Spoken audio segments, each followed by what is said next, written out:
been a minute since we did an update on the odd rod. Those of you that follow Southeast Gassers pretty close have probably noticed that we've been absent for the last 2 races. And this is part of the reason why. As you can see, engine's out.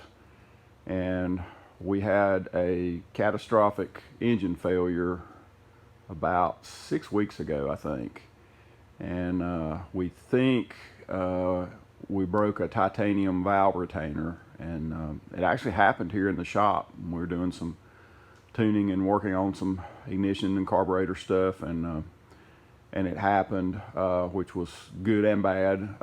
If it had happened in a pass, we would have had a lot more damage than we did, but it was still pretty bad. I'll try to post up a picture of what the valve looked like in the cylinder head when we pulled it off.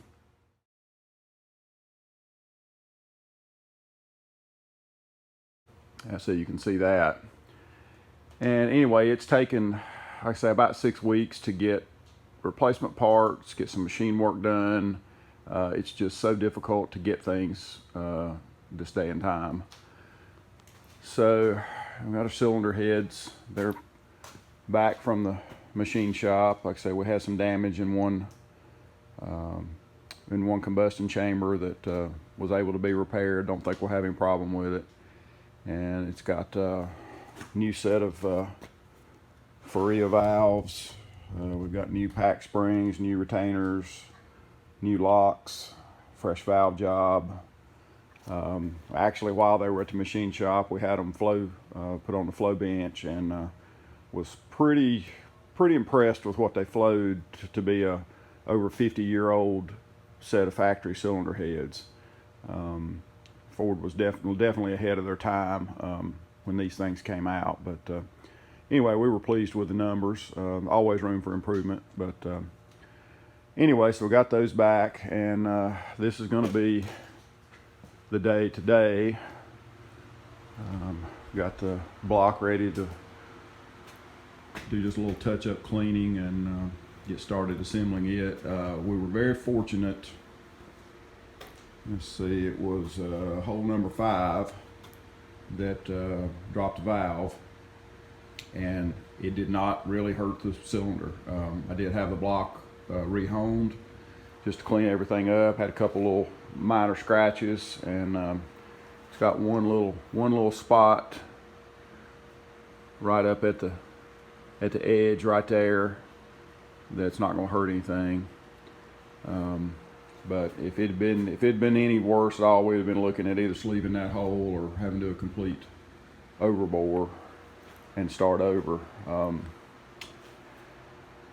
Right here's the piston, and you can see it beat it up pretty good. The valve was cocked sideways in the hole. Like I said, if I got the picture posted, you got to see that. So anyway, we had to get a replacement piston.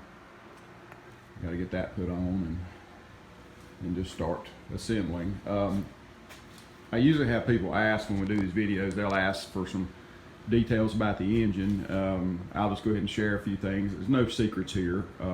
Heck, I'm not fast enough to have speed secrets, so there's not really anything that we're hiding here that would be some kind of a performance advantage.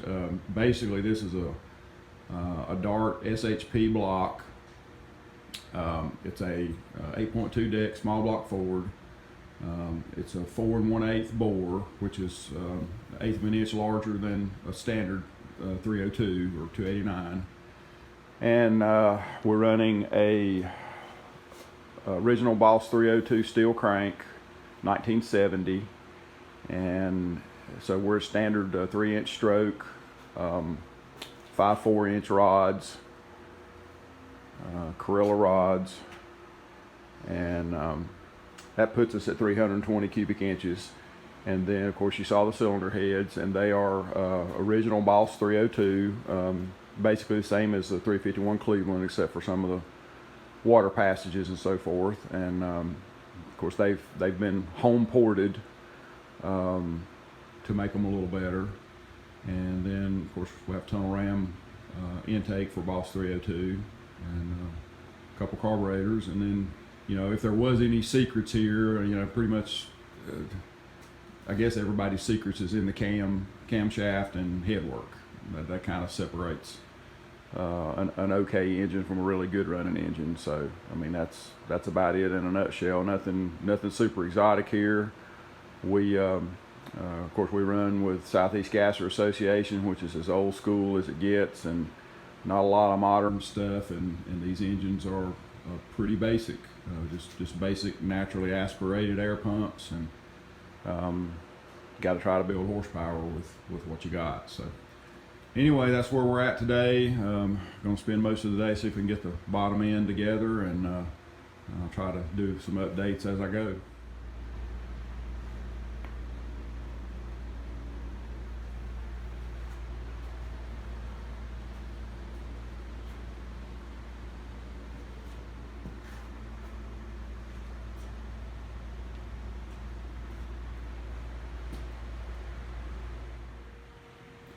Okay, so it's day 2 of this engine assembly. It's actually July the 5th, and we started on July the 3rd, which was Saturday. I didn't have but a few hours to work because we had a company coming over from out of town for 4th of July. So got the bottom end put together on Saturday, and my driver, who's also supposed to be helping with this, Mr. Ben Shaw, he was supposed to be back in town this morning, and he's off I think somewhere in Massachusetts playing Rockstar, and their gig got postponed due to rain, so now he won't be back until tomorrow night, and so that leaves Dad to finish all this by himself. So this morning, first order of business is get the lifters in and then start claying the valves and checking for piston to valve clearance. And if everything looks good there, made one little change in the advancement of the cam, and of course we've also got a different brand valve this time, so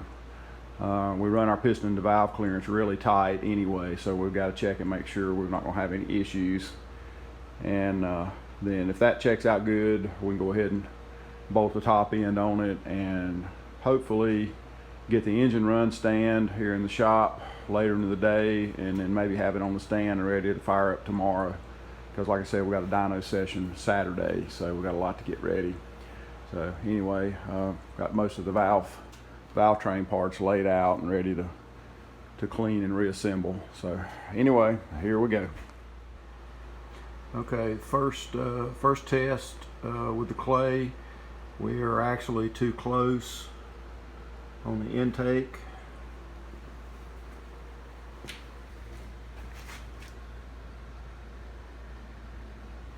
So we're going to have to retard the cam and check it again, and actually that's going to put us back where we were, and make sure it's okay. Hopefully we don't have to go even more retarded than that, but we were trying to advance the cam a little bit and wasn't real sure what the new valves and everything how they were going to measure, but looks like we're going to be just a little bit close on the intake.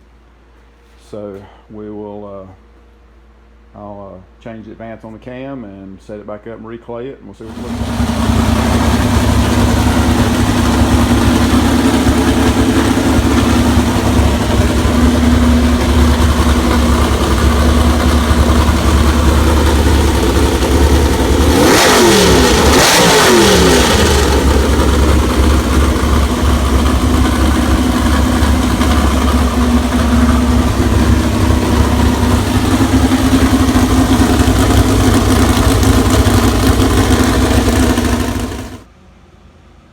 Okay, so it's finally done and on the run stand, and we run it in and it's ready to take off and get ready to go to the dyno on Saturday. That's the day after tomorrow.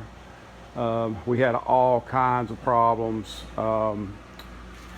with an ignition issue, and as it turned out, this brand new, I literally took this MSD Digital 6AL out of the box, bolted it on this engine stand to test run, and then we were going to install it on the truck, and that box is bad. It had an intermittent miss in it. We finally drug out an old basic analog box and problem went away. So it's been a frustrating couple of days trying to figure that out. That's the third ignition box I've dealt with in the last few weeks. So anyway, we'll end up this video now, and maybe we'll have some short video when we go to the dyno.